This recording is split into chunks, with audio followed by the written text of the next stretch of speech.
Hi friends, welcome to my channel. ఈరోజు పప్పు చెక్కలు ఎలా చేయాలో చూద్దామా. పప్పు చెక్కలకి కావలసిన పదార్థాలు నేను ఇక్కడైతే 2 కేజీల బియ్యపు పిండిని తీసుకున్నాను. బియ్యపు పిండిలో తగినంత ఉప్పు వేసుకోవాలి.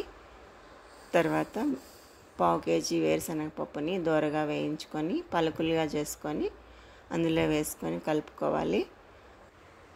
రెడ్ చిల్లీ ఒక 10 తీసుకొని వాటిని చిన్న చిన్న పీసెస్గా చేసుకొని వేసుకోవాలి. అలాగే జింజర్ గార్లిక్ పేస్ట్ కూడా ఒక 4 స్పూన్స్ వేసుకోవాలి. కరివేపాకు చిన్న చిన్న ముక్కలుగా చేసుకొని వేసుకోవాలి. తర్వాత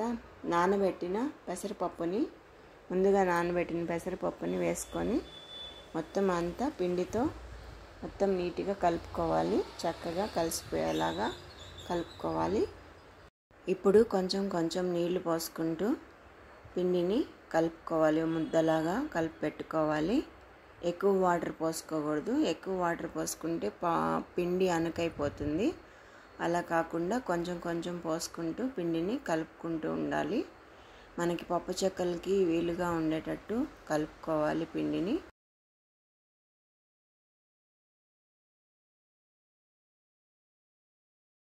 ఇప్పుడు బటర్ కూడా వేసుకోవాలి. ఇక్కడ బటర్ నేను 250 గ్రామ్స్ తీసుకున్నాను. బటర్ కూడా వేసుకొని మొత్తం పిండిలో బాగా కలిసేలాగా కలుపుకోవాలి.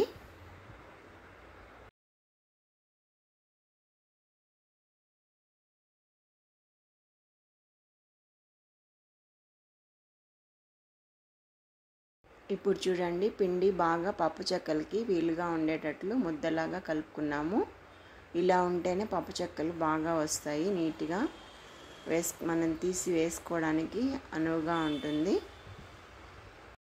మేమైతే పప్పు చెక్కలు ఇలాగే క్లాత్ మీద ఒత్తుకుంటాము. అప్పుడే నీట్గా వస్తాయి. టేస్టీగా కూడా ఉంటాయి. పప్పు చెక్కలు తినడానికి చాలా బాగుంటాయి.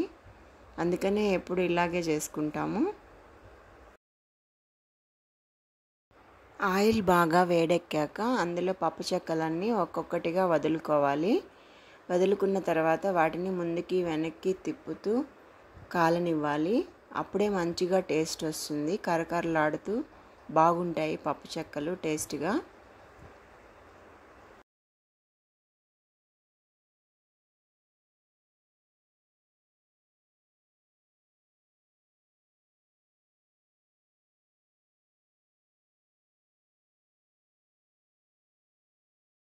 కరకరలాడే పప్పు చెక్కలు రెడీ అండి.